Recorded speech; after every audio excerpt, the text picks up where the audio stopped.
Hi everyone, today I'm going to talk about college application process / scholarships.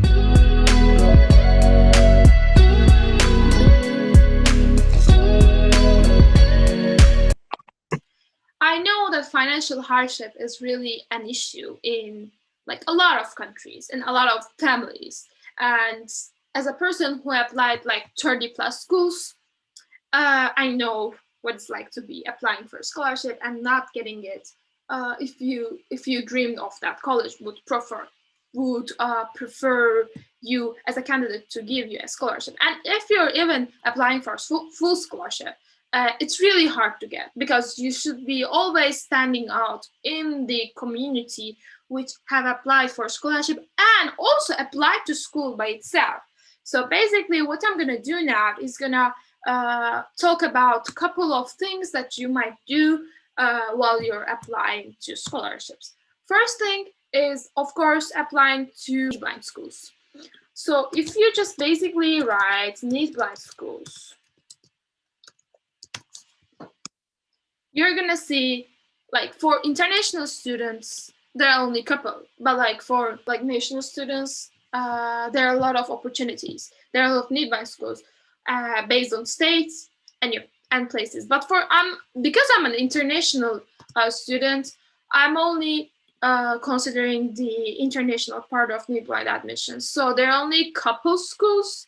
It's MIT, Harvard, Princeton, Yale, and Amherst College. So you should be applying to all of those need blind schools because like I know they're really hardly competitive to get into, but you're gonna be as equal as every applicants because they're not going to consider your financial status while you're applying because they're never going to see your financial application. That's why it's really essential that you should be applying to those schools even though you think that you have a low chance to get in, because everyone has that chance. I mean, you can never know what's good for you and what's meant for you.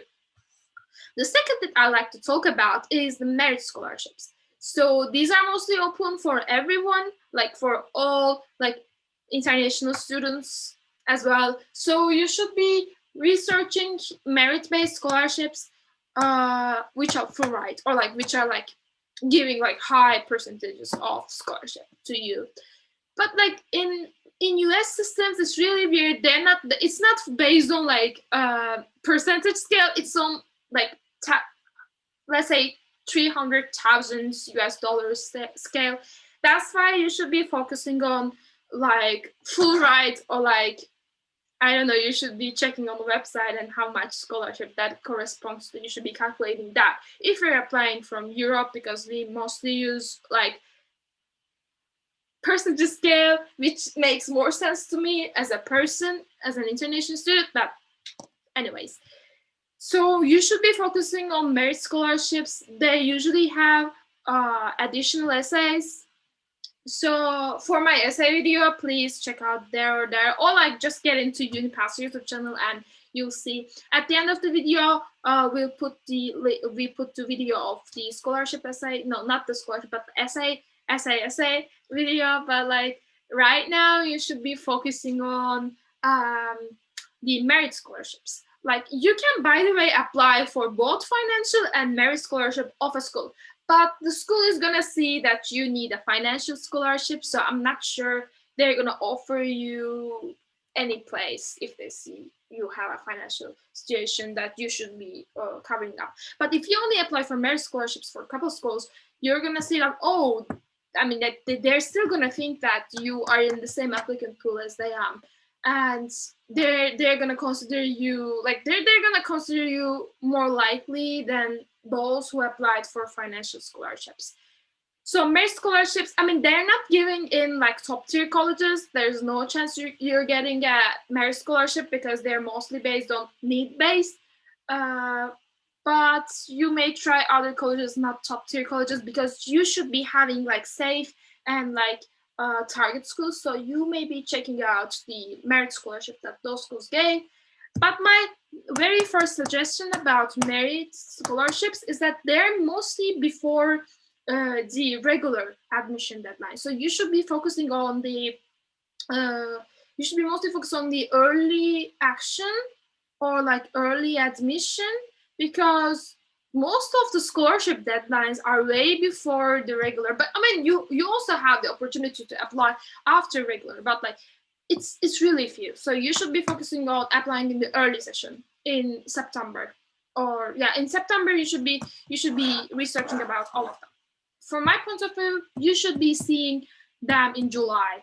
I mean, you should be. I mean, usually they don't have the prompts yet, but you can check out the previous years, because mostly they're really similar. They're not changing a lot. Most of the stores.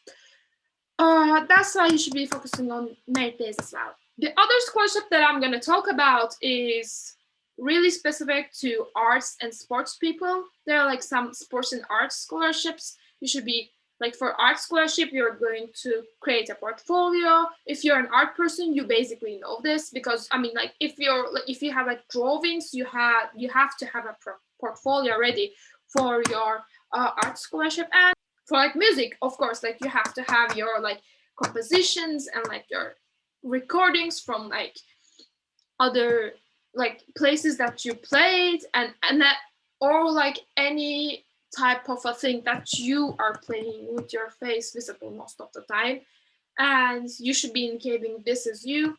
And for sports scholarships, I mean, I think sports scholarships are offered a year before than the normal admissions process.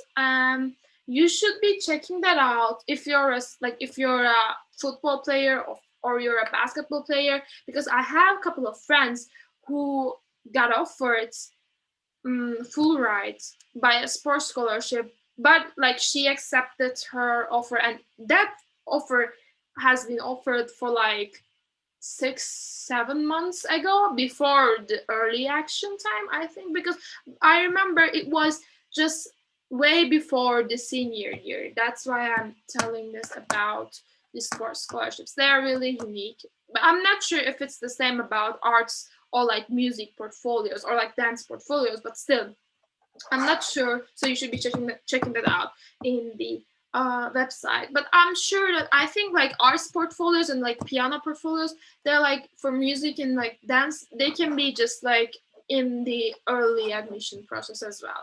But like for sports, because they should be, sometimes if they're able to, they're coming and watching you. So I think it's like, no, I'm sure that it's earlier than the senior year. So if you're in senior year, you're a bit late.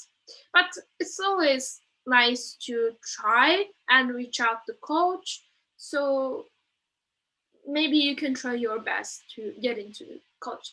And I think that's all about my knowledge about scholarships, but like mostly academically speaking and like financially speaking, like financial and academic scholarships are the best if you're not a really national sports and arts person.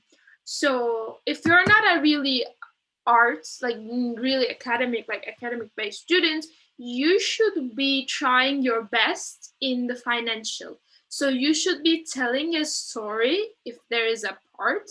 You should be telling a really touching story that they should feel, the admissions officials feel, that if you are lack of their college, this is the end of the world. So they should be really thinking serious about you, because they're gonna give a lot of money. They're gonna provide you a lot of money from their application, from their money. So they should be giving you a lot of money if they think that you cannot be replaced.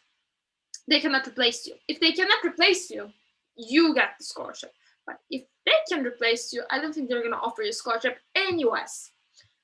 So thank you for listening my speech about scholarships and everything. If you have like more questions about scholarships in other countries or in other ways, please like and subscribe, and please let us know in the comments. Stay with UniPath, stay with happiness.